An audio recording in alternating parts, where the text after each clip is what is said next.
Salut les gars, et aujourd'hui on est ici pour une nouvelle vidéo. Et dans cette vidéo, on va parler de La Terre est dans la mouise, des détails cachés et des easter eggs de la mini-série. Car comme vous savez, c'est la dernière vidéo avant la prochaine mini-série, et il est bien de faire un point sur tout ce qui s'est passé à présent. Et aussi bien sûr, dans cette vidéo, je vais essayer de vous expliquer ce que j'ai essayé de vous transmettre dans la mini-série. Allez, on passe sans plus tarder à la vidéo. Au début du premier épisode de La Terre est dans la mouise, j'étais en train de tourner une vidéo qui s'intitulait « Les différents types de profs ». Donc voilà, pour le moment, rien d'anormal. Quand soudain, un homme est apparu de nulle part et m'a dit les mots suivants. « Tu ne sais pas à quel point ce monde peut être cruel et dangereux. » Je ne sais pas à quel point ce monde peut être cruel et dangereux. Donc du coup, comme vous pouvez le constater, je tournais une vidéo et d'un coup un homme m'informe de la cruauté de ce monde. Et ensuite du coup, je m'évanouis et je me réveille dans une pièce blanche aux côtés d'un homme. Cet homme a ensuite débité sur la cruauté de ce monde et qu'il avait besoin d'un homme pour tous les faire face. Kuroboy s'est ensuite engagé pour tous les battre, et je précise qu'il a dit qu'il voulait les arrêter avec ses moyens, ses poings et tout ce qu'il pourrait pour les vaincre. Mais ce qu'il faut savoir, c'est qu'à ce moment-là de l'histoire, cet homme ne lui a clairement pas forcé à combattre. Comme Kuroboy était déterminé à combattre, cet homme lui a téléporté dans un endroit où il allait combattre Imano, un combattant venu d'ailleurs. Imano lui a ensuite dit quels étaient ses objectifs. Des objectifs qui étaient d'ailleurs complètement différents de l'homme du début. Mais Kuroboy décide de ne pas le croire et de croire que l'homme du début. Kuroboy a littéralement ensuite foudroyé Imano. Il a clairement tué en fait. Et a ensuite décidé d'avancer encore plus dans l'histoire. En fouillant dans sa maison, qui n'est pas réellement sa maison en fin de compte, car on n'est pas dans le même multivers à ce moment-là, et en fouillant de fond en comble, il trouva un mystérieux cahier où il y avait écrit Boss Fight. C'est littéralement le nom de mon manga. Et dans ce cahier, il y avait aussi écrit Top Secret. Et dans ce cahier, il trouva l'image d'un homme qui n'a pas encore été révélé depuis. On avait même caché une partie de sa tête. Et en fait, je vous le dis tout de suite, ce n'est pas Black Knight. J'ai pas trop envie de vous spoiler, mais si je peux vous dire une seule chose sur ce personnage, il est tellement badass, c'est une dinguerie.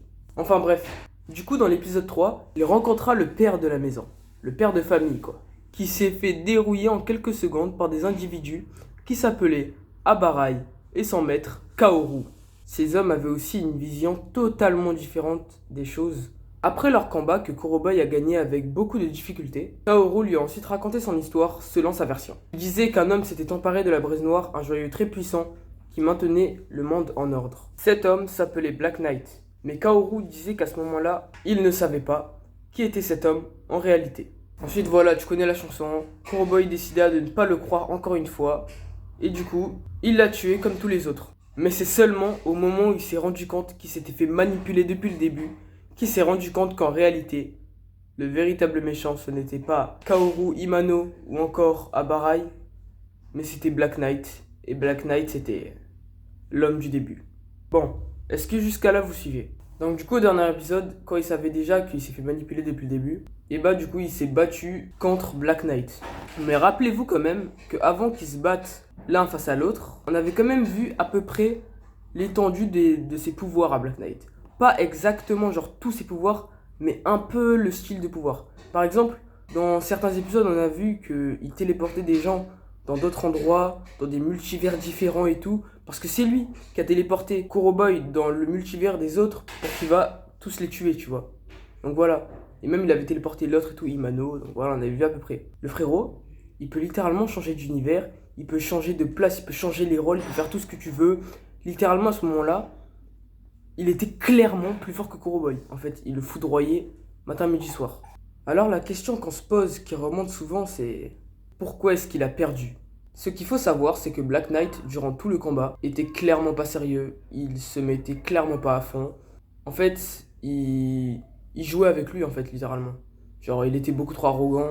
Il s'amusait, en fait. En fait, je sais pas si vous vous rendez compte à quel point ce mec était littéralement beaucoup trop boosté, le frérot. Déjà, tellement qu'il était puissant, Kuroboy ne pouvait que se prosterner devant lui et regarder sa force sans rien lire. Sa force divine. Et en plus, vous pensez vraiment que Black Knight a fait tous ses efforts pour rien ? Le frérot, il a pris le joyau. Il a pris littéralement la braise noire. Un joyau extrêmement puissant et très dur à prendre, à prendre avec lui, tu vois. Et genre, il a fait tous ses efforts pour rien. C'est que genre, il a planifié un plan de fou, digne de à la Light Yagami, il a fait des dingueries. Le frérot, il a des pouvoirs de fou. En fait, le frérot, il a pris la braise noire en janvier. C'est pour ça qu'au début, il a dit ces mots, braise de janvier. Et en gros, quand il avait pris la braise noire, genre, sa flamme s'est allumée. C'est pour ça qu'il a dit braise de janvier, mon cœur là-bas brûle aussi.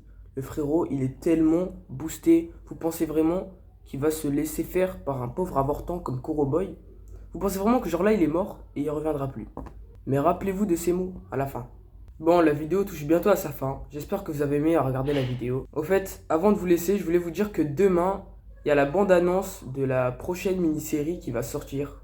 Et du coup, je pense qu'il est grand temps de vous dire la mini-série va s'appeler comment. Et bah, la mini-série va s'appeler The Killer of Shadow. Enfin bref, n'hésitez pas à liker, commenter, partager. Et sur ce les gars, ciao!